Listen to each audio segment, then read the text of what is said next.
కాబట్టి బాధలేదు. మళ్ళీ చెప్తున్నా, ముఖ్యమంత్రి ఈ హౌస్ వస్తాను తప్ప అదర్వైజ్ నాకు రాజకీయాలు అవసరం లేదు. ఇది గౌరవ సభ కాదు. ఇలాంటి గౌరవ సభలో నేను ఉన్నానని మరొకసారి విజ్ఞప్తి చేస్తూ మీకు నమస్కారం. ప్రజలందరికీ విజ్ఞప్తి చేస్తున్నా, నా అవమానం మీరందరూ అర్థం చేసుకుని రెండు మనసుతో ఆశీర్వదించాలని కోరుతూ అందరికీ నమస్కారం.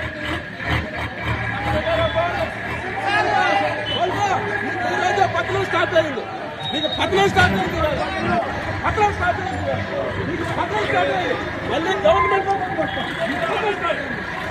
పత్రం స్టార్ట్ అయింది.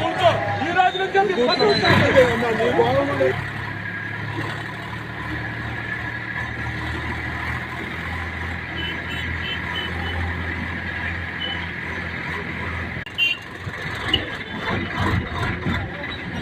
ఇరవై 23వ తేదీ ఉదయం 10 గంటలకు